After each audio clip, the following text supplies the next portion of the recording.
उपासकानां यदुपासनीयम् उपात्तवासं बटशाखिमूले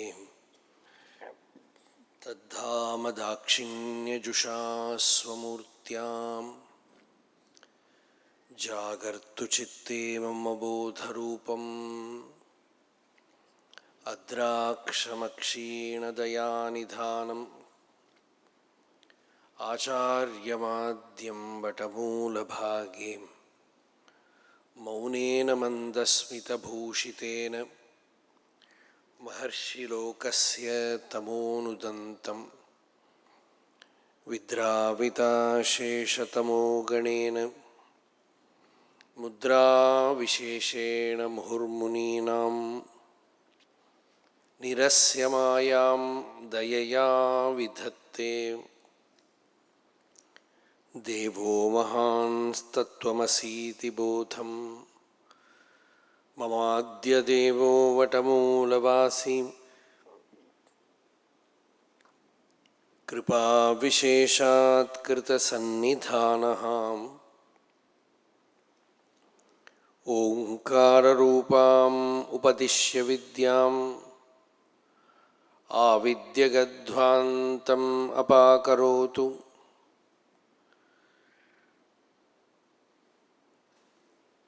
श्रुत्यर्थगोचरं वन्दे वाच्यार्थानामगोचरम् लक्ष्यार्थवपुषं वन्दे शङ्करं देशिकं गुरुम्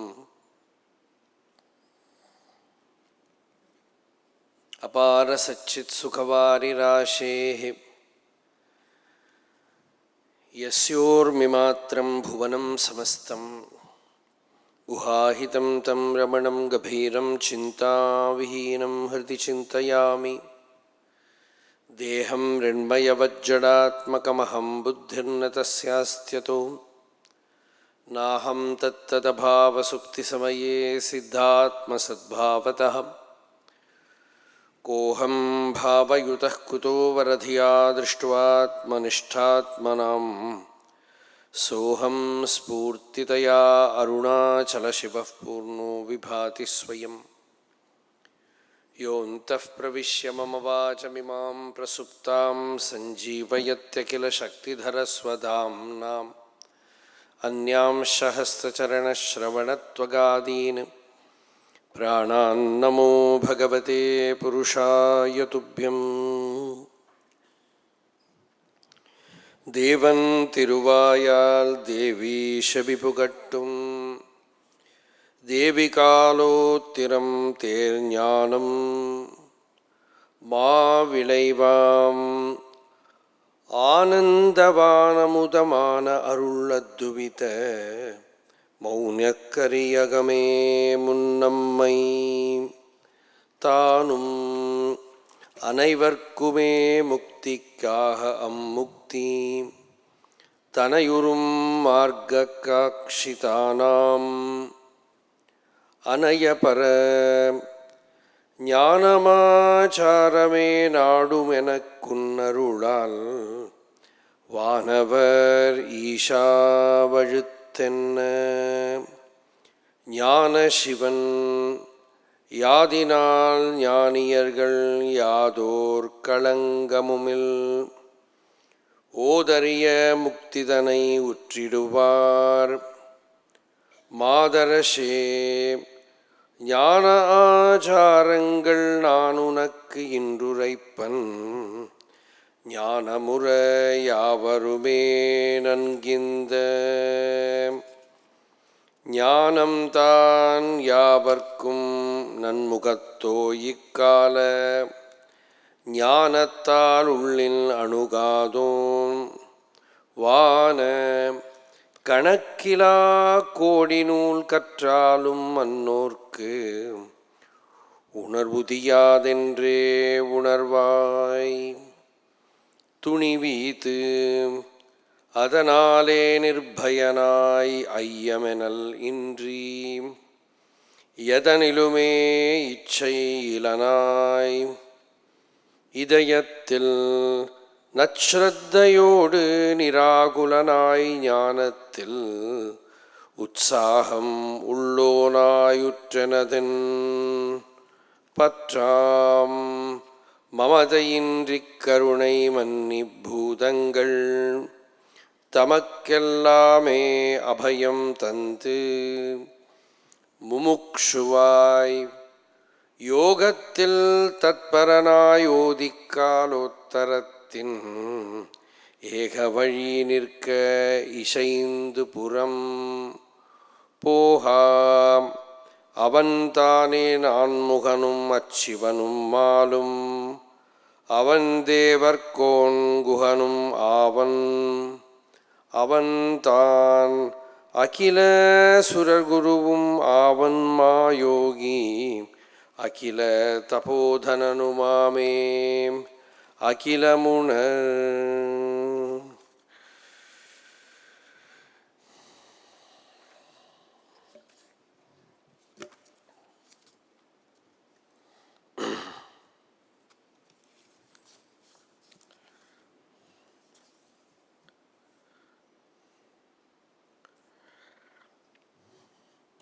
தீபிகாலோத்தரத்தில் 49வது பாடல் பார்த்தோம்.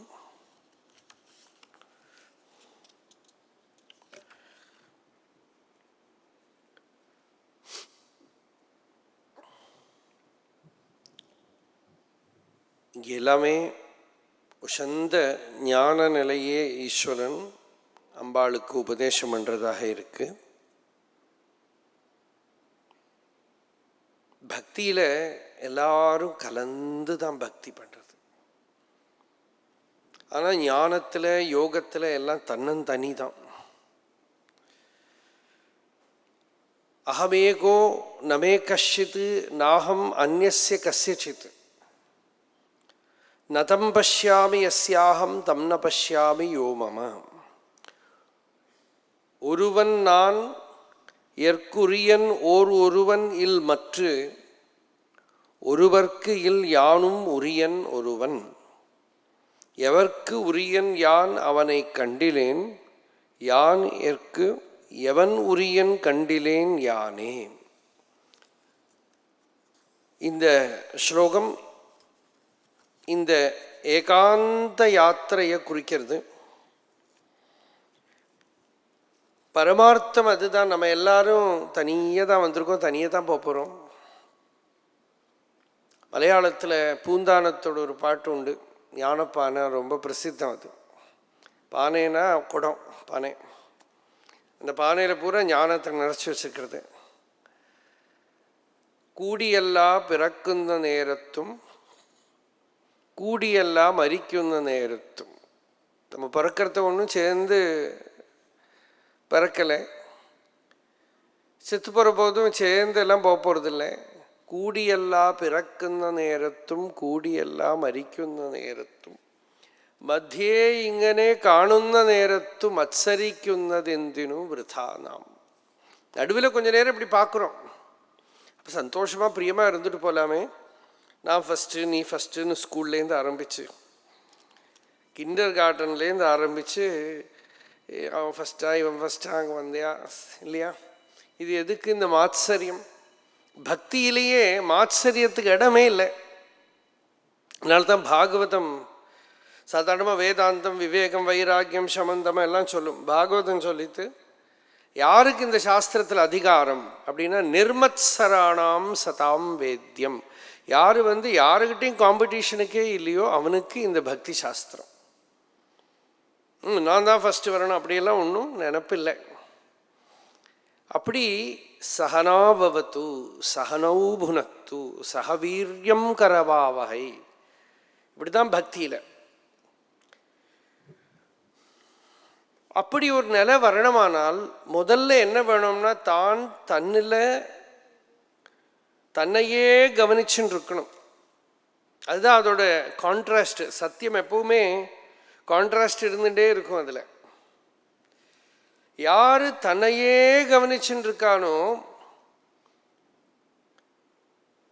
அவன்தான் தன்னலமற்று இருக்க முடியும். தன்னோட ஸ்வரூபத்தை மறந்துடாமல் இருக்கிறவனுக்கு தான் தன்னலமற்று இருக்க முடியும். ஒரு விதத்தில் சொல்லித்தானா ஒரு intelligent wise selfishness. Wise selfishness என்னன்னாக்கா, நான் நிம்மதியாக இருக்கணும்னு ஒருத்தன் நினச்சிக்கிறான் வச்சுக்கோ, அவனுக்கு யாருக்கிட்டையும் கோவிச்சுக்க முடியாது, யாரையும் வெறுக்க முடியாது, யாருக்கிட்டையும் போட்டி போட முடியாது. ஏன்னா இதெல்லாம் பண்ணினா மனசு நிம்மதி இருக்காது. யாருக்காவது கெடுதல் பண்ணினா என்னோட மனசு நிம்மதியாக இருக்காது. அப்போ அந்த ஒரு ஸ்வார்த்தம்ங்கிறது முமுக்ஷுத்துவத்துக்கு பேர் வேதாந்தத்தில். தன்னை கரையேற்றிக்கணும்னு பார்க்குறவன் ஸ்வார்த்தம்தான். ஆனால் அந்த ஸ்வார்த்தம்தான் லோகத்துக்கு பூரா க்ஷேமத்தை கொடுக்கும். அதனால இங்கே நாம் தனியே தான் வந்திருக்கோம், தனியே தான் யாத்திரை, தனியே தான் போகிறோம். இந்த ஜீவித யாத்திராவே தனியே தான். இதனால் அந்த நம்ம ஸ்வரூபத்தை மறந்துடாமல் இருக்கிறதுக்கு நாமளே யத்னம் பண்ணிட்டு இருக்கணும். நம்ம ஸ்பிரிச்சுவல் ப்ரோக்ரெஸ் நம்ம தலையில் எடுத்து போட்டுண்டு தான் ஆகணும். கீதையில் பகவான் சொன்னார், உத்தரேது ஆத்மனா ஆத்மானம் ந ஆத்மானம் அவசாதயேத் ஆத்மைவ ஹி ஆத்மனோ பந்து ஆத்மைவ ரிபுஹு ஆத்மனஹா. நீ உன்னையே பிடிச்சு உத்தாரணம் பண்ணுப்பான். ந ஆத்மானம் அவசாதயேத், டு நாட் வீக்கன் யுவர் செல்ஃப். உன்னை நீயே தளர வச்சுடாதே. உனக்கு ஒரே ஒரு பந்து தான், நீ தான். ஆத்மைவ ஹி ஆத்மனஹா பந்துஹு. உனக்கு ஒரே சத்ருவும் நீ தான். ஆத்மைவ ரிபுராத்மனஹா. யாரு அவனோட மனசு இந்திரியங்களெல்லாம் ஜெயிச்சிருக்கானோ அவனுக்கு அவனோட புத்தியே அவனுக்கு பந்துவா இருக்கும். யாரு அவனோட இந்திரியங்களையும் மனசையும் சிதற விட்டுருக்கானோ அவனுக்கு அவனோட அறிவு அவனுக்கு சத்ருவா இருக்கும். பந்துஹு ஆத்மா ஆத்மனஸ்தஸ்ய ஏன ஆத்மைவ ஆத்மனாஜிதா அனாத்மனஸ்து சத்ருத்வே வர்த்தேத ஆத்மைவ சத்ருவத். அதனால ஒரு விதத்தில் நம்ம லைஃப்பை நம்ம கரையேற்றிக்கணுங்கிற ஒரு ரெஸ்பான்சிபிலிட்டி நம்ம தலையில் எடுத்து போட்டுண்டா தான் நமக்குள்ளே இருக்கிற எனர்ஜியெல்லாம் எழுந்திருக்கும். இல்லாட்ட தூங்கி போயிடும். இவா காப்பாற்றுவா, அவா காப்பாற்றுவா, இவா வழி காட்டுவா, இன்னும் நிறைய ஜென்மா இருக்குது அப்புறம் பார்த்துக்கலாம் இருந்தால் தூக்கி போயிடும். நமக்குள்ளேயே நம்ம இருக்கக்கூடிய ஒரு நிலையை நமக்கு தெரியணும். இதுக்கெல்லாம் தான் சங்கராச்சாரியர் நிறைய ஸ்லோகங்கள்லாம் எழுதி வச்சிருக்கார். ஒரு நாள் முடியறத்தி ஆயுசு போயிட்டே இருக்கு. பகவானே ஆயுர்நஷ்யதி பஷ்யதாம் பிரதிதினம் யாதி க்ஷயம் யௌவனம் பிரத்யாயாந்தி கதாக புனர்ன திவசாக காலோ ஜகத்பக்ஷகः லக்ஷ்மீ தோய தரங்க பங்க ஜபலாம் வித்யுச்சலம் ஜீவிதம் தஸ்மான் மாம் கருணாகர கருணையா துவம் ரக்ஷ ரக்ஷாதுனா. பகவானே ஓரோ நாள் முடியறத்தையும் ஆயுசு ஒரு ஓட்ட குடத்துலேருந்து தண்ணி போகிற மாதிரி போயின்னு இருக்கு. யாதி க்ஷயம் யௌவனம், யௌவனமும் வேகமாக போயிட்டே இருக்கு. முடிஞ்சு போன நாள் எதையும் திருப்பி எடுத்து ஒன்றும் சரி பண்ண முடியாது. காலம் டைம் என்ன பண்ணுறது, நம்ம லைஃப்பை சாப்பிட்டுட்டே இருக்கு. எந்த டைமில் போக வேண்டி வருமோ எப்போ வருமோ தெரியாது. அதனால ஜாகிரதா ஜாகிரதா. நமக்கு தெரிஞ்சா பரவாயில்லையே இல்லையா. பரீட்சித்து மாதிரி 7வது நாள் அப்படின்னு தெரிஞ்சுதானா என்ன பண்ணுவோமோ தெரியல. இப்போ பெங்களூரில் இருக்கிறத இந்த இப்போ தானே பாகிஸ்தான் இந்தியா வார்லாம் நடந்தது. அதெல்லாம் பெங்களூரில் பிரவச்சனம் நடக்கிறது. ராத்திரி ஒரு 11:30 மணி ஆனால் டும் டும் டும் டும்னு வெடிக்கிறது. ஏதோ கோயிலில் பட்டாசு பொட்டிக்கிறாளாக இருக்கும் அப்படின்னு ஒரு பட்டாசு வெடிச்சுன்னு இருக்கான்னு பேசாமல் கொஞ்ச நேரம் இருந்தேன். அப்புறம் பார்த்தா நிற்கவே மாட்டேங்கிறது. அப்புறம் அப்படியே வராந்தாவில் போய் வெளியில் பார்த்தா ஒரு சைட்லேயே வெடிச்சு தானே ஏதோ கோவில்னு சொல்ல, இந்த பக்கத்தில் ஒன்று வெடிக்கிறது, இந்த பக்கம் ஒன்று வெடிக்கிறது, இந்த பக்கம் ஒன்று வெடிக்கிறது. யோசிச்சு பார்த்தேன், ஜனவரி 1 இல்லை இந்த மே மாதம் எங்கே ஜனவரி 1 வரும்? சரி, நான் யுகாதி எப்படி மேலே வரும்? இது எதுக்கு இப்படி அங்கங்கே வெடிச்சுட்டு இருக்கேன்? முதல்ல சதீஷை கூப்பிட்டு பாகிஸ்தான் பொம்பு போடுறா போல் இருக்கு. நம்ம தான் வாட்டு நாம ஜபம் பண்ணி இந்த சௌக்கியமாக எல்லாம் முன்னாடியே தெரிஞ்சு கொடுத்து எல்லாரையும் ஃபோன் பண்ணி சொல்லிவிடுங்கோ, எல்லாம் பத்மாசனத்தில் உட்காந்து விட்டுறோம். அப்போ தான் அவர் சொன்னார், ஐயே அது இல்லை, இது ஐபிஎல் மேட்ச் ஜெயிச்சிருக்கான், அதுக்கு தாங்க பட்டாசு வெடிச்சுன்னு இருக்கா.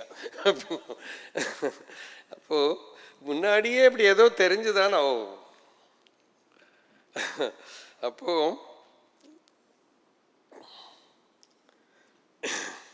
ஒரு நாள் முடியறதையும் ஆயுஸ் போயிட்டே இருக்கு.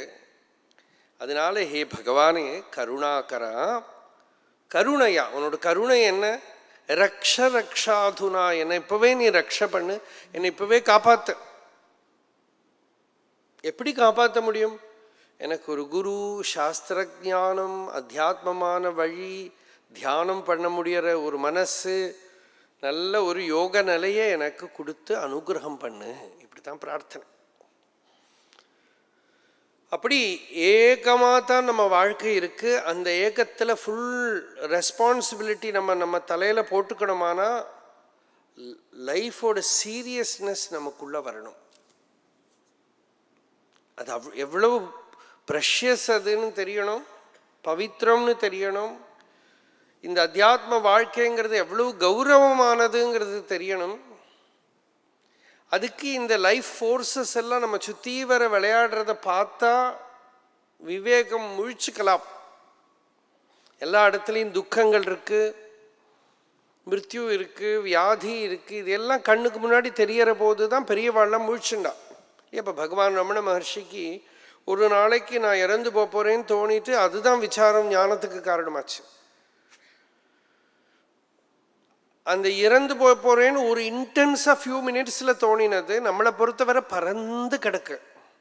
அங்கங்கே எந்தெந்த இடத்துல ஒரு ஹாஸ்பிட்டல் பார்க்குற போதும் இட் இஸ் எ ரிமைண்டர். ஒரு மரண செய்தி வரபோதும் இட் இஸ் எ ரிமைண்டர். உடம்பு முடியாமல் ஆகிறது, வியாதின்னு எல்லாம் வரபோது நம்ம கண்ணு முன்னால் எல்லாம் தெரியறத, பகவானே நீ என்ன கைவிட்டுடாதே. இந்த நாம சங்கீர்த்தனத்துல எல்லாம் பாடுவோமே, அப்போதைக்கு இப்போதே சொல்லி வைத்தேன் அப்படின்னு. ஏன்னா அப்போ உன்னை ஆராதனை பண்ண முடியுமா, உன்னை கூப்பிட முடியுமா, தியானம் பண்ண முடியுமா, ஒன்றும் தெரியாது. அதனால நான் இப்போ நான் பிடிச்சிக்கிறேன், இந்த க்ஷணத்தில் உன்னை தியானம் பண்ணுறேன் அப்படின்னு ஒரு அர்ஜென்சி உள்ள வந்து விடுறது லைஃப்பில். It becomes very precious.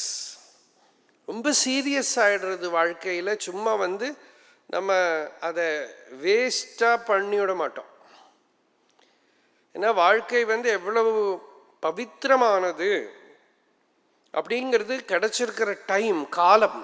நம்ம வாழ்க்கையினால என்ன டைம் தான். அப்போ காத்தாலேருந்து ராத்திரி வரை, இப்படி நாளைக்கு காத்தாலேருந்து ராத்திரி வரை, இப்படி எத்தனை காத்தாலேருந்து ராத்திரி வரை ஆயிடுச்சு இல்லை? இங்கே உட்காந்துட்டு இருக்கிறவாளே எத்தனை காத்தால உட்காந்துட்டாச்சு. அப்படியே காத்தால உட்காந்து ரொம்ப காத்தால உட்கார முடியாமல் ஆயிடுச்சு. நமக்கு 9:30 மணி ஆக்கிட்டோம் இல்லையா? இப்படி போயிட்டு இருக்கு. கச்சதி ஆயுஹு. அப்படி அந்த நம்ம முன்னாடி பார்க்குறோம் காலத்தை. அப்போ அந்த காலத்தில் பூரணமான பகவத் தியானத்தை ஃபில் பண்ணணும். டைமில் என்னத்தை வேணால் ஃபில் பண்ணலாம்.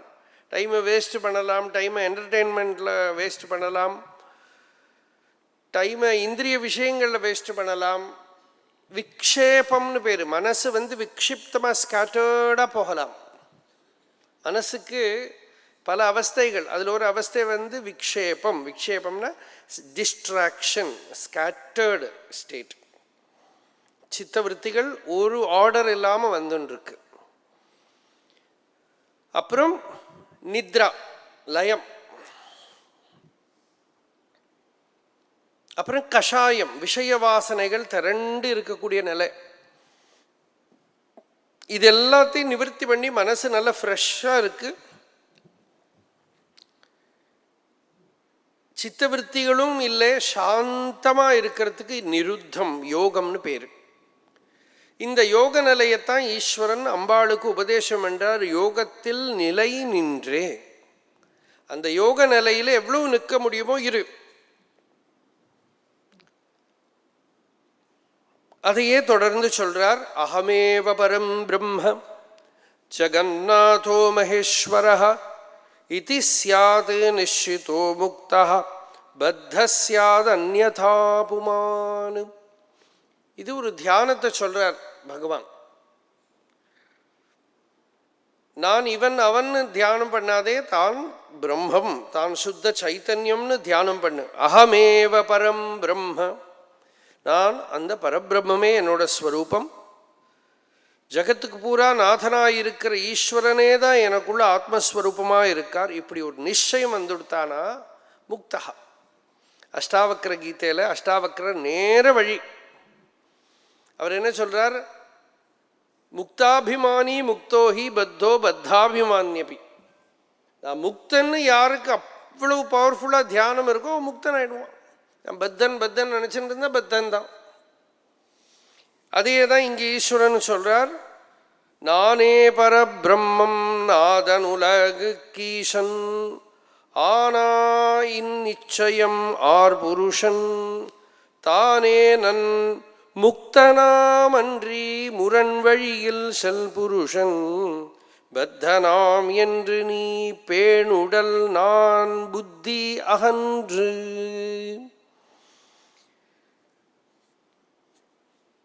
முரண் வழியில் செல் புருஷன். மனசை ஆத்மஸ்வரூபத்தில் நிறுத்தாம வெளி விஷயங்கள்ல மனசை விட்டுண்டே இருக்கிறவன் பத்தன். நான் இவன் அவன் நினைச்சுட்டு இருக்கிறவன் பத்தன். அதுக்கு தான் இப்போ இந்த ஸ்லோகங்கள்லாம் சொன்னாலே ஜாதி நீதி குல கோத்திர தூரகம் நாம ரூப குணதோஷவர்ஜிதம் தேசகால விஷயாதிவர்த்தியத் பிரம்ம தத்துவமசி பாவயாத்மனி. இந்த ஜாதி, இந்த குலம், இந்த கோத்திரம், இந்த மாதிரி இருக்கிற பலவித பாவனைகளை அகற்றி தன்னிலையின் பாவனையே பழகு. அதோட தொடர்ச்சி தான் இந்த தியானம் எல்லாம். இப்படி நான் உடம்பு இல்லை, நான் மனசு இல்லை, இதையெல்லாம் அகற்றி சுத்தமான சைத்தன்யமே நான், சுத்தமான ஆத்மாவே நான், இப்படி நிச்சயம் வந்துடுத்தானா நீ ஃப்ரீ, சுதந்திரம். இப்படி இருக்கிற தியானத்தாலையும் பரம பிரயோஜனம் உண்டாகும், சாந்தி உண்டாகும், ஆனந்தம் உண்டாகும்ங்கிறது இந்த பாடல். அடுத்தது அஷரீரம் யதாத்மானம் பஷ்யதி ஞானசக்ஷுஷாம் ததா பவதி சாந்தாத்மா சர்வதோ விகதஸ்பிருஹா. ரொம்ப ஆழமான ஒரு பாடல் இது. உபனிஷத் ஒரு மந்திரம். அஷரீரம் ஷரீரேஷு அனவஸ்தேஷு அவஸ்திதம் மகாந்தம் விபும் ஆத்மானம் மத்வா தீரோ ந சோச்சதி. இது கட்டோபனிஷத் மந்திரம். ஷரீரேஷு அவஸ்திதம் ஆத்மானம், ஷரீரத்துக்குள்ள இருக்கிறதாகத்தான் நமக்கு இப்போ அனுபவம். இந்த ஆத்மா எங்கே இருக்கு? ஷரீரத்துக்குள்ள. விசிஷ்டாத்வைதம் துவைதம் எல்லாம் பெரும்பால் ஃபிலாசபியும் இதை ஒத்துக்கிறது என்னன்னா தேகத்துக்குள்ள இருக்கு, ஆனால் தேகம் அல்ல.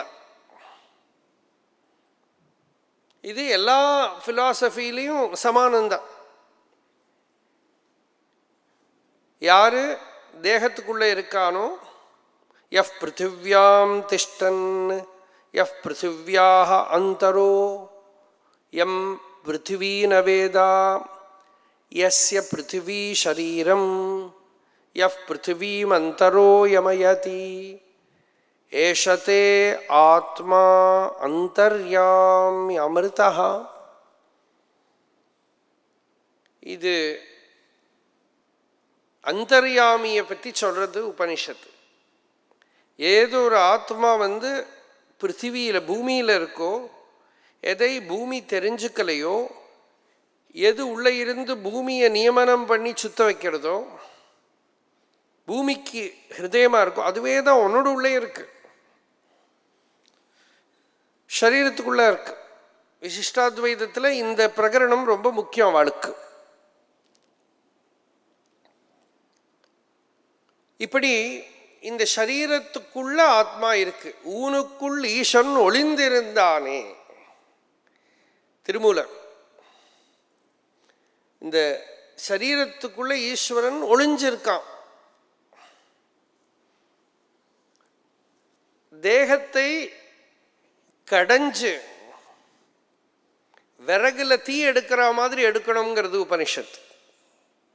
ஸ்வதேகம் அரணிம் கிருத்வா, 2 அரணி குச்சியை வச்சு இப்படி கடவா அக்னி வருத்துறதுக்கு 2 குச்சியை வச்சு, அதுபோல தேகம் ஒரு குச்சி, பிரணவம் இன்னொரு குச்சி, இது 2 வச்சு கடைங்கிறான். அப்புறம் மந்திர ஜபம் ரொம்ப சிம்பிளாகவே நல்லா அழகாக ஜபம் பண்ணி ஜபனிஷ்டையோடு இருந்தாலும் ஞானம் வந்துடும். ஸ்வதேகம் அரணிம் கிருத்வா பிரணவம் ச உத்தராரணிம். இந்த பிரணவம்ங்கிறது உத்தராரணி. தியான நிர்மதனாபியாச, தியானம்ங்கிற ஒரு கடையல் சரணி. அதனால தேவம் பஷ்யேது நிகூடவது, தேவன் இதுக்குள்ள நிகூடமா இருக்கான். திலேஷு தைலம் ததினீவ சர்ப்பிஹி, எள்ளில எண்ணெய் போல, தயிரில் வெண்ணெய் போல, ஒரு நெய் போல ஈஸ்வரன் உள்ள அந்தர்யாமியாயிருக்கிற தேவன் இருக்கான்.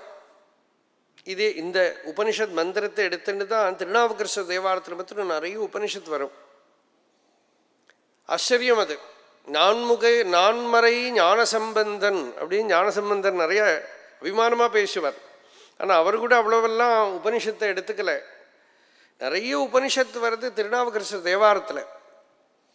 அது ரொம்ப பிரசித்தமான ஒரு தேவாரம் இது. விறகினில் தீயினன் பாலில் நெய் போல்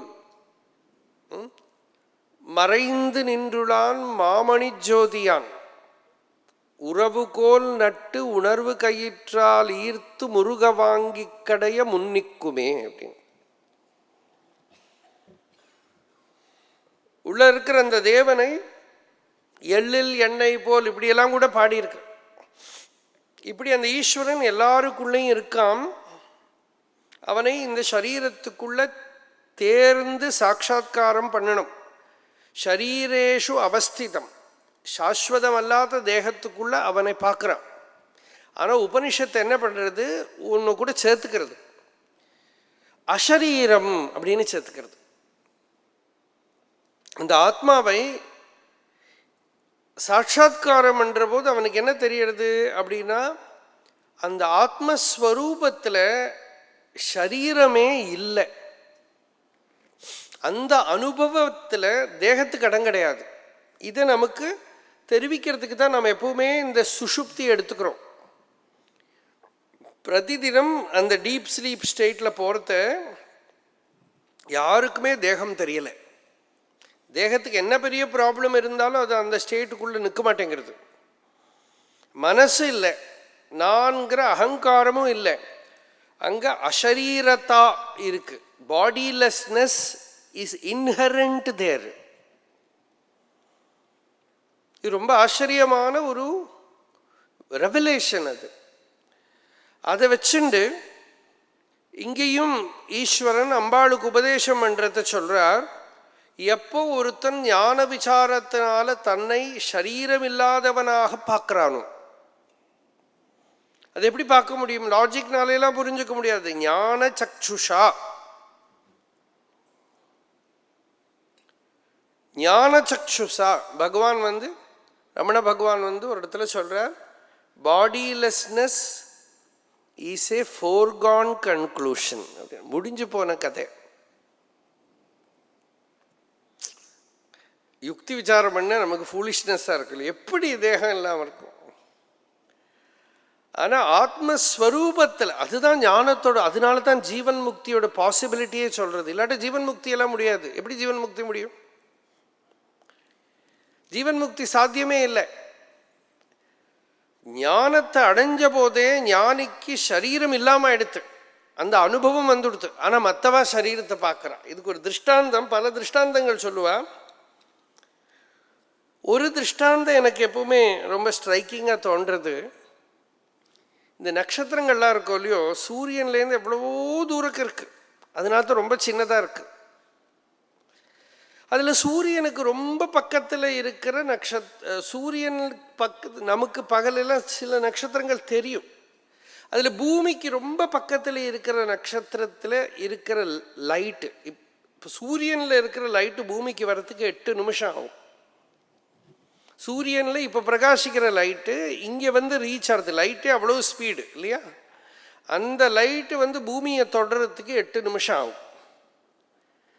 அடுத்தபடிக்காக பூமிக்கு பக்கத்தில் இருக்கிற ஒரு star which is almost bigger than sun, அந்த நட்சத்திரத்தில் இருக்கிற லைட்டு பூமிக்கு வரணும்னா, ரொம்ப பக்கத்தில் இருக்கிற நட்சத்திரம் லைட்டு பூமிக்கு வரணும்னா 4 வருஷம் ஆகும். 8 மினிட்டு 4 வருஷம் எங்கே இருக்குது பார்த்துக்கோ, டிஸ்டன்ஸ் 4 வருஷம் ஆகும். அப்போது அந்த நட்சத்திரம் இன்னைக்கு அழிஞ்சு போயிடுத்து வச்சுங்க, இன்னைக்கு அது இல்லாமல் ஆயிடுத்து வச்சுங்க, 4 வருஷத்துக்கு உங்களுக்கு தெரியும். ஏன்னா அந்த அந்த லைட்டு புறப்பட்டது இங்கே வந்துட்டே இருக்கும். நீங்கள் 4 வருஷத்துக்கு அந்த நட்சத்திரத்தை பார்த்துட்டு இருப்பீங்க.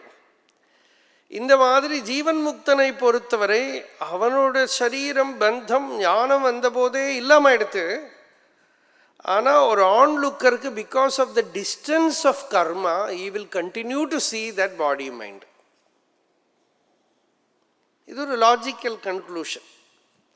ஆனால் பரமார்த்தம் ஸ்ருதியை அப்படியே நம்பணும்.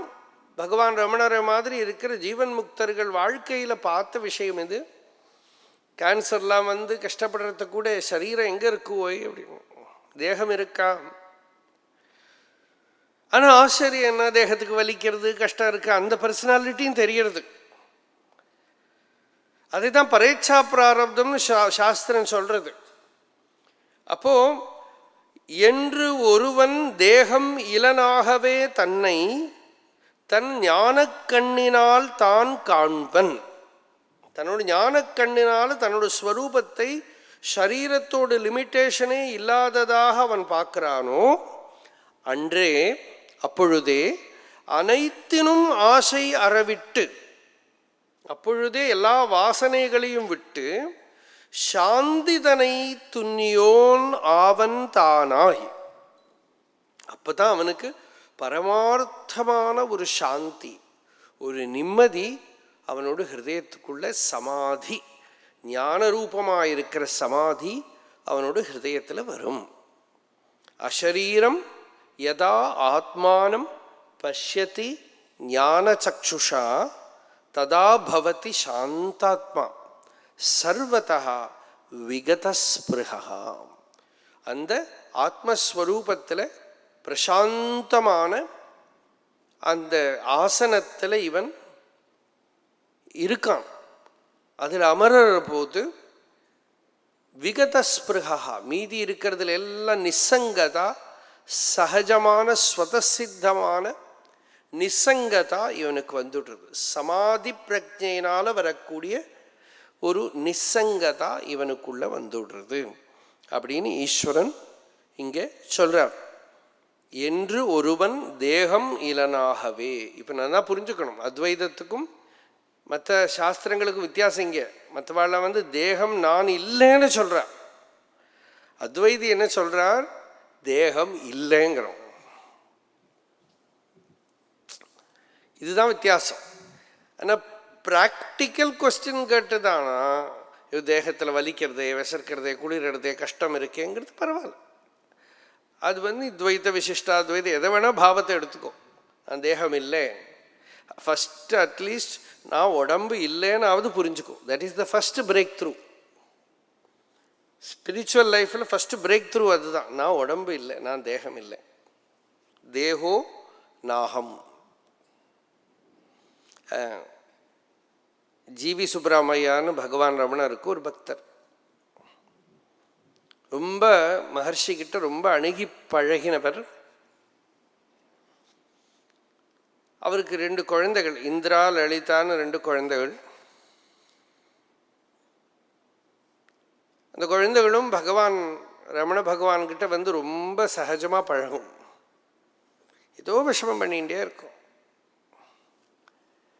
ஒரு நாளைக்கு ஒரு பக்தர் வந்து பகவான்கிட்ட கேட்டார், ஞானி வந்து எல்லா கர்மாவும் பண்ணிட்டு இருந்தும் அகர்மாவா இருக்கார்னு சொல்றது எப்படி புரிஞ்சுக்கிறது? கர்மணி அகர்மய பஷ்யேத் அகர்மணிச்ச கர்மயா. கர்மாலாம் பண்ணி அவன் அகர்மாத்ம தரிசியா இருக்கான்னு கீதையில எல்லாம் வரதே. நான் பண்றேங்கிற எண்ணமே இல்லாமல் இருக்கான்னு வரதேன்னு பகவான் அப்போதைக்கு பதில் சொல்லலை. அப்போ இந்த சின்ன குழந்தை வந்து பகவானோட ரூமில் ஒரு ரோலிங் புக் ஷெல்ஃப் உண்டு. அப்படியே அது சுத்துறா மாதிரி இருக்கிற புக் ஷெல்ஃப். அதில் சில புஸ்தகங்கள்லாம் இருக்கும். சில யோக வாசிஷ்டம், பாகவதம், கீதை, உபனிஷத், இந்த மாதிரி ரொம்ப முக்கியமான சில கிரந்தங்கள், கைவல்ய நவநீதம் முதலான தமிழ் கிரந்தங்கள், இதெல்லாம் அதில் இருக்கும்.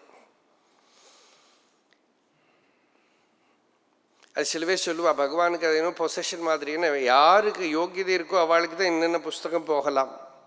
அதில் யாரோ ஒருத்தர் போய் யோக வாசிஷ்டத்தை எடுத்தாரோ, இப்படி என்ன சேஷ்ட அது அப்படி. அப்போ அதெல்லாம் அங்கே இருக்கும். அந்த இடத்துல வந்து இந்த குழந்தை வந்து அந்த புஸ்தகத்தை எடுத்து கீழே போடுறது, குச்சியை எடுக்கிறது, இது எடுக்கிறது, கமண்டலத்தை எடுக்கிறது, ஏதோ பண்ணிட்டு. அப்போ பகவான் நடுப்பில் என்ன பண்ணுறேன்? ஒன்றுமே பண்ணலையே அப்படின்னு இப்படி திருப்பி திருப்பி அதை ஏதோ பண்ணிகிட்டே இருந்தது. நீ என்ன பண்ணுறேன்? ஒன்றுமே பண்ணலையே அப்படின்னு. அப்போ பகவான் வந்து இந்த கேள்வி கேட்டவர்கிட்ட, இதுதான் ஞானியோட நிலை, எல்லாம் பண்ணிட்டு ஒன்றுமே பண்ணலைங்கிற பாரு அப்படின்னு. அப்புறம் அந்த குழந்தை வந்து தெலுங்கில் உபதேச உந்தியாரை படிச்சுட்டு அதுலேருந்து அந்த குழந்தையாவே பொறுக்கின்னு வந்தது. தேகோ நாகம் கோஹம் சோகம், இப்படி 3 வாக்கியம். பகவான் அதை திருப்பி திருப்பி திருப்பி சொல்ல வச்சுட்டே இருந்தார். இந்த தேகம் நான் அல்ல, பின்ன நான் யாரு? நான் அந்த ஆத்மாவே, சுத்த சைத்தன்யம். இந்த சரீரம் என்னோட ஸ்வரூபம் அல்ல. நீ ஃப்ராக் போட்டுருக்கே இல்லையா, இந்த ட்ரெஸ்ஸு நீ தானா? இல்லை. இந்த ட்ரெஸ் பாவாடையெல்லாம் நான் இல்லை. இப்போ இது யாரோட பாவாடை? என்னோட பாவாடை. இந்த கை நீயா? இல்லை. இந்த கை யாரோட? என்னோட கை. இந்த கை நீயா? நான் இல்லை. இந்த கால் யாரோட? என்னோட. இந்த கால் நீயா? இல்லை இல்லை. இப்படி அந்த குழந்தைக்கு சொல்லி, இப்போ இந்த தேகமே இல்லை நீ, பின்ன உள்ள நான் அப்படின்னு ஒரு அனுபவம் வருதே, அது என்னது? விசாரம் பண்ணு. அது ஆத்மா. இப்படி அந்த குழந்தைய ரிப்பீட் பண்ண வச்சுட்டே இருந்தேன். அப்புறம் வெக்கேஷன் முடிஞ்சு அவள் திரும்ப போகிறா அவள் ஊருக்கு. அப்போது மலையில் பகவான் போகிற போது இவ சொல்லிக்கிறதுக்கு வந்திருக்கா. அப்போ பகவான் இந்த குழந்தைகிட்ட, எங்கே நான் சொன்னதை சொல்லு பார்க்கலாம் அப்படின்றது. இதில் ஆச்சரியம் என்னன்னா, இந்த குழந்தைக்கு இப்படி பகவான் ரொம்ப பெரிய விஷயம் சொல்லி கொடுத்துட்டுருக்கார். தேகம் இல்லை, மனசு இல்லைன்னு. முருகனார் சுவாமி பகவான்கிட்ட, பகவானே ரொம்ப பெரிய புத்திசாலிகள் வித்வான்மார், ரொம்ப வயசான வாழ்க்கை புரிய மாட்டேங்கிறது,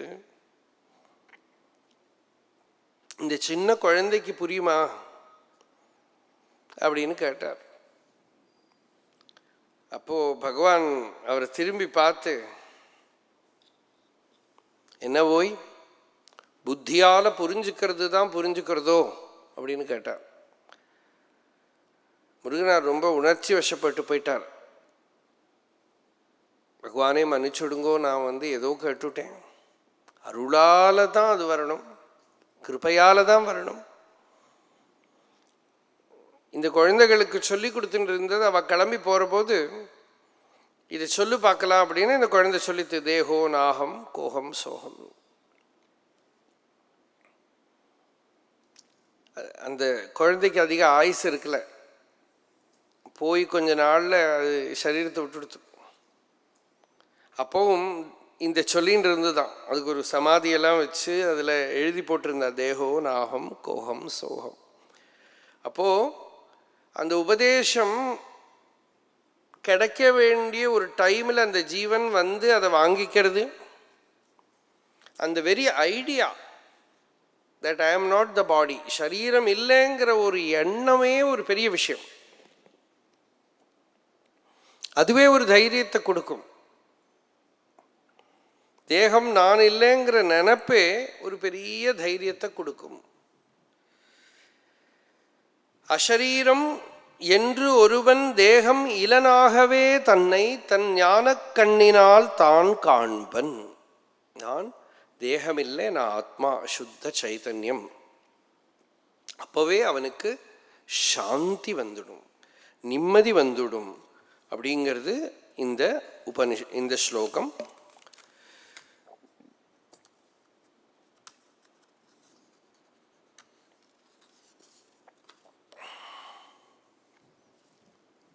தேகத்தை ஆசிரிச்சுன்னு தான் எல்லா ஆசைகளும் வருது, வாசனைகள் வருது. நான் தேகம் இல்லை, நான் சுத்த ஆத்ம சைத்தன்யம்னு வரபோதே அனைத்திலும் ஆசை அற்றவனாக ஆயிடுவான், மனசு நிம்மதியை அடைஞ்சிடும். அடுத்த ஸ்லோகம். யோசௌ சர்வேஷு சாஸ்திரேஷு பட்யதே ஹ்யஜ ஈஸ்வரஹ அகாயோ நிர்குணோ ஹ்யாத்மா சோஹமஸ்மி ந சம்சயஹ. அஜனீசன் என்றெல்லா நூல்களிலும் மார்தான் இசைக்கப்படுவானோ என்றும் அசரீரன் ஆம் குணமில்லான் ஆன்மாவாம் அவனேயான் சிறிதும் இங்கு இதனில் ஐயமில்லை அகமாய் ஓங்கும் ஒரு அஜன் ஈசன் என்று எல்லா நூல்களிலும் ஆறுதான். அஜஹா அப்படின்னா பிறப்பில்லாதவன் அர்த்தம். பிறந்தவன் இல்லை, பிறப்பில்லாதவன், அஜன், ஈசன், ஈஸ்வரன் அப்படின்னு எல்லா சாஸ்திரங்களும் யாரை சொல்லப்படுறதோ, பிறப்பு இறப்பு எல்லாம் வெளியிலேருந்து யாரோ சொல்லி தெரியப்பட்ட கதை.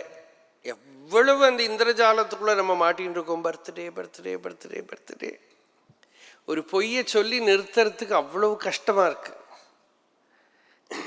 நிறைய இந்த ஊர்ல கிராமாந்தரங்கள்ல இருக்கிறவாளுக்கெல்லாம் என்னைக்கு பிறந்தேன்னா தெரியாது. இப்போ கூட நம்ம அங்கே வேலை பண்ணுற ஒரு அம்மா இருக்கா, நிச்சயமாக ஒரு 70 வயசுக்கு உள்ள 60 வயசுக்கு மேலே இருக்கணும் அவளுக்கு. அவகிட்ட எத்தனை வயசாச்சு அப்படின்னு கேட்டா 50 அப்படின்னா. அப்போ நான் சிரித்தேன். சொல்கிறது காதில் விழுந்து, என்ன சிரிச்சேன்னு, இல்லை சாமி அப்படி தான் பையன் சொல்கிறான் அப்படின்னா. அவ்வளோதான். நமக்கு என்ன வயசுன்னா அவன் பையனுக்கு தான் தெரியும், அப்படி தான் பையன் சொல்கிறான். நிறைய பேருக்கு ஏஜ் எல்லாம் தெரியவே தெரியாது, பிறந்த நாள்லாம் தெரியவே தெரியாது. கிராமாந்தரங்கள் எல்லாம் போனால் நிறைய பார்த்துருக்கோம் நம்ம. இது அவள்லாம் எந்த நாள் என்ன கிழமை ஒன்றும் தெரியாது. அதனால இப்போ தான் நம்ம அதெல்லாம் ஒரு ஸ்பெசிஃபிகேஷன்லாம் வச்சுன்னு, இந்த டேட்டில் பிறந்தான், அப்புறம் டெத்துக்கு ஒரு சர்டிஃபிகேட்டு, பர்த்துக்கு ஒரு சர்டிஃபிகேட்டு, என்னெல்லாம் இருக்குது இல்லையா. மாயையை எவ்வளவு ஸ்பெசிஃபை பண்ண முடியும் பார்த்துட்டுருக்கோம், எவ்வளவு கரெக்டாக கட்டி வச்சு நிறுத்த முடியும் பார்த்துட்டுருக்கோம். இந்த ஜனனம் யாருக்காவது நான் பிறந்தேன் அப்படிங்கிற ஒரு மெமரி இருக்கும்? யாருக்கும் இல்லை. நேச்சுரலாக வரவே முடியாது. பிறந்ததெல்லாம் மற்றவா சொல்லிட்டு தான் தெரியணும் நமக்கு. இல்லாட்டா நமக்கா ஒரு பிறந்தது தெரியணுமே. இன்னும் கர்ப்பபாத்திரத்துக்குள்ளேருந்து வெளியில் வந்ததையாக நம்ம பிறந்ததாக கூப்பிடுறோம். அதுக்கு முன்னாடி அப்படியே உள்ளே இருந்திருக்கு கொஞ்ச நேரத்துக்கு, கொஞ்ச நாளைக்கு. அந்த கர்ப்பம் ஃபார்ம் ஆன டேட்டையும் பிறந்த நாளும் சொல்ல முடியாது. ஏன்னா நமக்கு அந்த எக்ஸிஸ்டன்ஸ், அந்த இருப்புக்கு ஒரு சம்பவமே கிடையாது, ஹேப்பனிங் கிடையாது. அது இருந்துட்டே இருக்கு, இருப்பு தான் அது. இப்படி தான் பிறந்தது நமக்கு தெரியாது. அதுபோல செத்து போகிறது நமக்கு ஒன்றும் தெரியப்படுறதில்லை, மற்றவாளுக்கு தான் தெரியும். பார்க்குறவாளுக்கு தான் தெரிய போகிறதே தவிர உங்களோட மரணம் உங்களுக்கு தெரிய போகிறதில்லை. அப்படியே இருப்போம், நமக்கு தெரியாது. அப்படித்தான். ஏன்னா அது முடியாது. ந ஜாயதே மிரியதே வா கதாச்சித். ஜனிக்கிறதும் இல்லை, மரிக்கிறதும் இல்லை இந்த ஆத்மா ஒருக்கவும். இவன் வளர்றது நமக்கு தெரியறதோ கண்ணாடியை பார்த்து, ஃபோட்டோவை பார்த்து அப்படிலாம் தான் தெரிஞ்சுக்கணுமே தவிர மெதுவாக டக்கு டக்கு டக்கு டக்குன்னு தான் வருது. ஒன்றும் தெரியலை. மற்றவா பார்த்தையோ ரொம்ப குண்டாயிட்ட, ஒல்லி ஆயிட்ட, பெரிசாயிட்ட எல்லாம் சொல்கிறோம். அவள்லாம் சொல்கிறத கேட்டுட்டு தான் தெரியறதே தவிர அவனவனை பொறுத்தவரை எப்பவும் ஒரே மாதிரி இருக்கிற ஒரு அனுபவம் தான் இருக்குது. அந்த இருப்பு தான் இருக்குது. அந்த இருப்பில் எந்த பாவ விகாரங்களும் தெரிய மாட்டேங்கிறது. அது அஜன், அஜம். அஜம்னா ஜனனம் இல்லாதது, ஈசன் என்று எல்லா நூல்களிலும் எல்லா கிரந்தங்களிலும் யார் சொல்லப்படுறதோ இசைக்கப்படுவானோ என்றும் அஷரீரனாம் குணமில்லான் அகாயோ நிர்குணோகி ஆத்மா. ஷரீர சம்பர்க்கம் இல்லாதவனும் சத்வரஜஸ்தமோ குண சம்பர்க்கம் இல்லாதவனுமாயிருக்கிற ஆத்மாவே, அவனேதான் இங்கே நம்ம ஸ்வரூபம். அதுவே நான். ஐயம் இலை. இதில் கொஞ்சம் கூட சந்தேகத்துக்கு இடமில்லை. நான் சுத்த சைத்தன்யம், நான் ஆத்மாங்கிறதுல சிறிதும் ஐயம் இல்லை, கொஞ்சம் கூட சந்தேகத்துக்கு இடமில்லை. இப்படி எல்லா சாஸ்திரங்களும் பேசக்கூடியது இந்த ஆத்மாவை தான். எல்லா உபனிஷத்தும் பேசக்கூடியது நமக்குள்ள நம்ம ஸ்வரூபமாக விளங்கக்கூடிய ஆத்மஸ்வரூபத்தை தான். அதுக்கு சரீர சம்பர்க்கம் கிடையாது, திரிகுணங்களுக்கு அதீதமாக இருக்குது, சுத்த சைத்தன்யமாக இருக்குது. அந்த ஆத்மாவே நான். இதில் கொஞ்சமும் சந்தேகமே இல்லை, சந்தேகத்துக்கு இடமே இல்லை. அந்த ஆத்ம வஸ்துவே நம்ம ஸ்வரூபம். இதுதான் இந்த ஸ்லோகத்துக்கு தாத்பரியமான விஷயம். விஜ்ஞப்தி மாத்ரோஹி சதா விசுத்த சர்வத்ர யஸ்மாத் சததம் விமுக்தः நாதேயஹேயோ நாதேயஹேயோ ஹி அஹம் அப்ரதர்க்யः தஸ்மாத் சதா பிரம்மமயோ விஷோகः. விஞ்ஞானமாத்திரன் விசுத்தன் விமுக்தன் நான், எஞ்ஞான்றும் எங்கும் இருப்பன் நான், அஜ்ஞாயத்து ஒன்றலன் நான், பற்றவிட ஒண்ணான் நான், துக்கம் இலான் என்றும் பிரம்மமயன் யான் உயிரூடு ஒன்றாகி. விஜ்ஞப்தி மாத்ரோஹி சதா விசுத்தா. விஞ்ஞான மாத்திரன் விசுத்தன். இந்த சுத்த சைத்தன்யம் அறிவே ஸ்வரூபமாக இருக்கு. அறிவுன்னா தன்னோட எக்ஸிஸ்டன்ஸ் அது தானே தெரிவிச்சுன்னு இருக்கு. ஒரு இருட்டு ரூமுக்குள்ளே நாம் உட்கார்ந்தோம்னா நான் இருக்கேன் அப்படிங்கிறது நமக்கு தெரிவிக்கிறதுக்கு கண்ணோ காதோ மூக்கோ தொட்டு பார்க்க ஒன்றும் வேண்டாம். ஸ்வயமேவ தெரியறது. ஒரு இருட்டு ரூமுக்குள்ளே உட்கார்ந்துட்டு இருக்கிறது அகம், நான். அந்த ஐ ஆம், experience of I am is self effulgent, ஸ்வயம் பிரகாஷம். இதுக்கு தான் விஜ்ஞான ஸ்வரூபன். விஜ்ஞான ரூபோ பகவான் யதோசௌ அசேஷமூர்த்தி நது வஸ்து பூதா. விஜ்ஞானமே அவனோட ஸ்வரூபமாக இருக்கு, அறிவே அவனோட ஸ்வரூபமாக இருக்கு. சதா விசுத்தா, அது எப்பவும் பரிசுத்தமாகவே இருக்கு. ஆத்மாவில் ஒரு அசுத்தியும் வரவே முடியாது. அசுத்தி எல்லாம் தேகத்தையும் மனசு இந்திரியங்களையும் வச்சுட்டு தான் இருக்கே தவிர இது எதுவும் ஸ்வஸ்வரூபத்தை களங்கப்படுத்தவே முடியாது. அது விஜ்ஞப்தி மாத்ரோஹி, ஞப்தி மாத்திரமா இருக்கு, பியூர் அவேர்னஸ். அந்த அவேர்னஸோட வெளிச்சத்தில் தான் தேகமோ மனசோ இந்திரியங்களோ மற்ற விஷயங்களோ எல்லாம் தெரியறது. அது விஷுத்த ரூபா, அது it is extremely pure, absolutely pure. சர்வத்திர விஷுத்தன் விமுக்தன் நான், நித்திய சுத்த புத்த முக்த ஸ்வபாவம். பகவத்பாதால் அப்பப்போ உபயோகப்படுத்தக்கூடிய வார்த்தை இது. நித்திய சுத்த புத்த முக்த, நித்தியமா இருக்கு, அதீவ சுத்தமா இருக்கு. புத்தம்னா அறிவே வடிவமா இருக்கு. முக்தம் ஃப்ரீயா இருக்கு.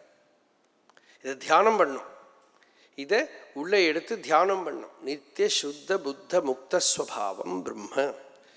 இந்த ஆத்மா விஜ்ஞப்தி மாத்ரோஹி, விஞ்ஞான மாத்திரன் விசுத்தன் விமுக்தன், அறிவே வடிவமா இருக்கு, பரம பரிசுத்தமா இருக்கு, உபாதியோடு பந்தங்களால பாதிக்கப்படாததா இருக்கு. சரீரத்தோடு கர்மானால, மனசுல வரக்கூடிய சித்தவருத்திகள்னால, காரண சரீரத்தில் வரக்கூடிய தூக்கம் மூர்ச்சா சமாதி முதலான அனுபவங்கள்னால எதுனாலையும் அதுக்கு பின்னாலே இருக்கிற இருப்பு அந்த ஆத்மஸ்வரூபம் ஸ்பர்ஷிக்கப்படுறதில்லை. எஞ்ஞான்றும் எங்கும் இருப்பன் நான். ஜாகிரத்தில், சொப்னத்தில், சுஷுப்தியில் எல்லா அவஸ்தையிலையும் எப்பவுமே ஒரே போல இருக்கக்கூடிய வஸ்து அஜ்ஞாயத்து என்று ஒன்று அலன் நான் பற்றவிட ஒன்னான். நான் துக்கம் இலான், நான் தள்ளவோ கொள்ளவோ முடியாத வஸ்து, எப்பொழுதும் எங்கும் இருப்பவனும் ஆவேன் நான். அந்த காரணங்களினாலே அறியக்கூடிய ஒரு பொருளுமே அல்லன். நான் அஜ்ஞாயத்து ஒன்று அலன்.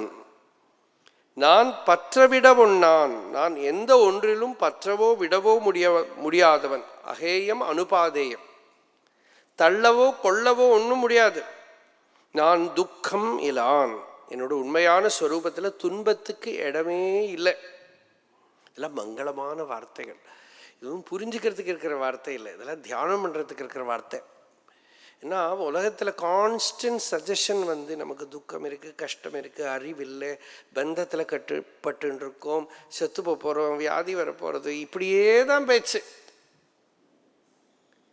வேதாந்தமோ நேர திருப்பி சொல்கிறது, டீஹிப்னோட்டைஸ் பண்ணுறது நம்மளை. லோகம் என்ன பண்ணுறது, ஹிப்னோட்டைஸ் பண்ணிகிட்டே இருக்கு. நீ பாபி, நீ அசுத்தன், நீ பிறந்திருக்க, உனக்கு வியாதி இருக்குது, உனக்கு மரணம் இருக்குது, உனக்கு துக்கம் இருக்குது, திருப்பி திருப்பி சொல்கிறத. இந்த சாஸ்திரம் மட்டும் நீ அஜன், அஷரீரன், நீ சுத்த சைத்தன்யம், நீ அனந்தமாக இருக்கிற வஸ்து, பூர்ண வஸ்து, ஜனன மரணம் இல்லாத வஸ்து, துக்கம் இல்லாதவன், என்றும் பிரம்மமயன், எப்பவும் பிரம்மஸ்வரூபமாகவே இருக்கக்கூடியவன். இப்படின்னு இந்த சாஸ்திரம் திரும்ப திரும்ப நம்மகிட்ட வேதாந்த டிண்டிமஹா மொரசு, வேதாந்த மொரசு கொட்டுறது. அது டிண்டிமம். நீ அதுவே, அது அது நீ என்று அம்மறைகள் ஆர்த்திடவும். அப்படி பகவான் சொல்றார், ஆஹஸ்புடம் தத்துவமசீதி வேதா, அது நீ என்று அம்மறைகள் ஆர்த்திடவும். ஆனந்தமா சொல்றது, நீ ஆத்மா பா, சுத்த சைத்தன்யம். எது என்று தான் தேர்ந்திராது, அதை அப்படியே தெரிஞ்சுக்காம இது அன்று அது என்றுன்னு சொல்றது உரன் இன்மையினால். அப்படின்னா இவனுக்கு ஸ்ரத்தா பலம் இல்லாததுனால தான் திருப்பி இவன் என்னமோ பண்றான். அவ்வளவு ஸ்ரத்தா பக்தி இருந்தா வேதம் சொல்றது அப்படியே நீ இருக்கத்தானே வேணும், ஒத்துக்கத்தானே வேணும். நீ சுத்த சைத்தன்யம், நீ ஆத்மா, எந்த களங்கமும் பாபமும் உன்கிட்ட இல்லை, நீ பூர்ண வஸ்து அப்படின்னு திருப்பி திருப்பி ஸ்ருதி சொல்றது. அப்படியே ஏத்துண்டு சுதந்திரமாகறதுக்கு இருக்கிற வழியை பார்ப்பையா, திருப்பியும் அதை அவநம்பிக்கையோட அதை ஏத்துக்காம திருப்பி துக்கத்தோடு வழியில போவையா. அதனால சுத்த சைத்தன்யம், சாந்தி தாமம், ஆனந்த ஸ்வரூபம், சர்வபந்த விமுக்தமானது, இதெல்லாம் நம்ம ஸ்வரூபம், நம்ம இயல்பான நிலைங்கிறத உபனிஷத் திரும்ப திரும்ப ஞாபகப்படுத்துறது. அப்படி அஷரீரம் ஷரீரேஷு அனவஸ்தேஷு அவஸ்திதம் மகாந்தம் விபும் ஆத்மானம் மத்வா தீரோ ந சோச்சதி. அந்த மகத்தரமான ஆத்மாவை தெரிஞ்சின்றவன் தீரன். அந்த தீரனுக்கு சோகம் கிடையாது. அதுக்கு மேலே ந சோச்சதி, சோகம் ந கரோதி, துக்கம் ந கரோதி. அதுக்கு மேலே அவன் துன்பப்பட மாட்டான், அழமாட்டான், சோக கலங்க மாட்டான். கண்டார் கலங்காரே கான். இதான் இதோட சாரம். தொடர்ந்து நாளைக்கு பார்ப்போம். அருணாச்சல சிவ அருணாச்சல சிவ அருணாச்சல சிவ அருணாச்சலா அருணாச்சல சிவ அருணாச்சல சிவ அருணாச்சல சிவ அருணாச்சலா அருணாச்சல சிவ அருணாச்சல சிவ அருணாச்சல சிவ அருணாச்சலா அருணாச்சல சிவ அருணாச்சல சிவ அருணாச்சல சிவ அருணாச்சலா.